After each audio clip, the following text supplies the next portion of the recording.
Hello, friends. So our theme this month is waiting. And what I want to talk about today is the spiritual practice of waiting. What do we do with the time we have when we are waiting for something that we know actually is long overdue?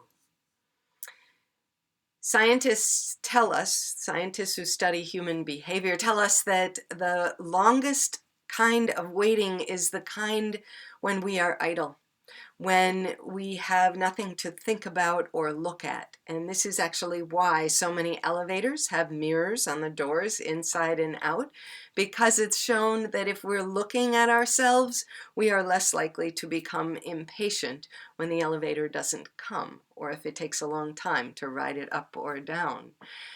So too, in this time of so much waiting, in December, which is always about waiting, in this pandemic, which is also requiring so much waiting, and in the work for justice and peace, which has been waiting and waiting for far too long.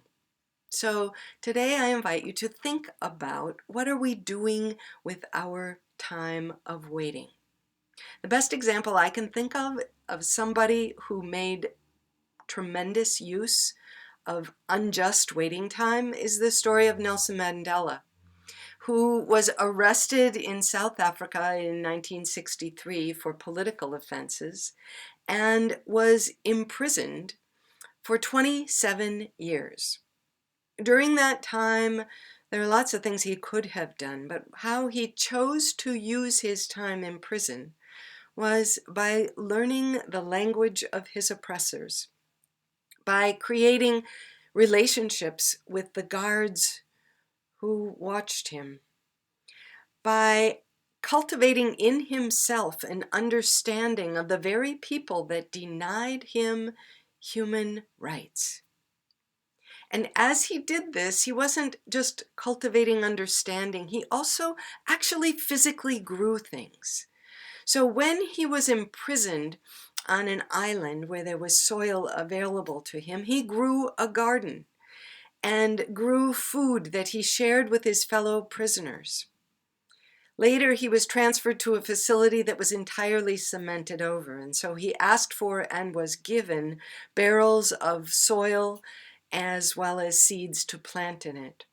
And there he cultivated more food, which he again shared with his fellow prisoners. But when there was enough, he also shared the food with his guards. By doing this, he later reported that part of his goal was to be free. When he was finally released from prison, his goal was to be free of the hatred that he might have reasonably carried toward those who had jailed and oppressed him and so many others. His goal was to open his heart and his understanding in a way that kept him free of the hatred that he once said clouds the mind.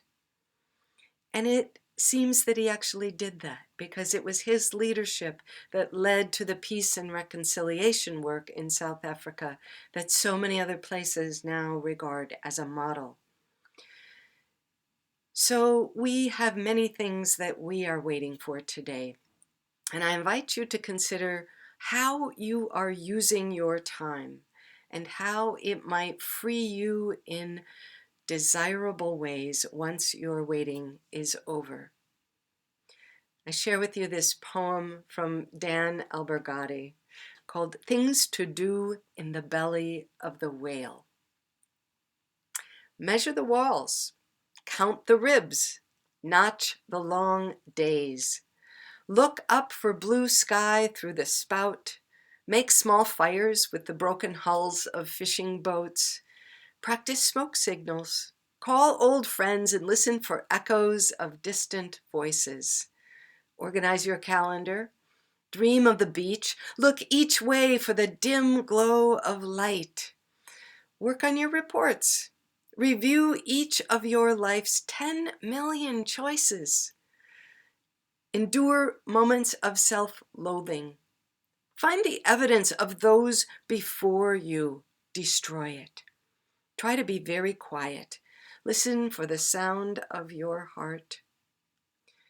Be thankful that you are here, swallowed with all hope, where you can rest and wait.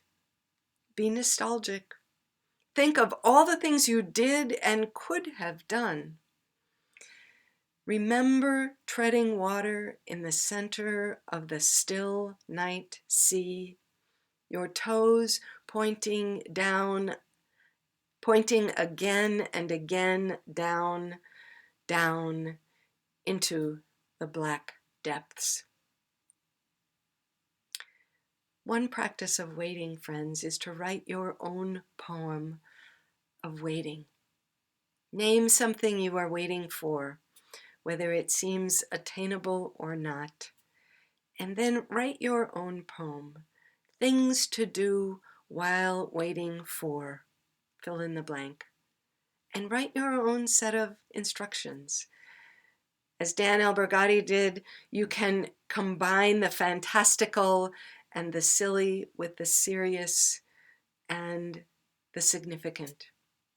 Let yourself dive down deep into your own self-awareness in this and any time of waiting.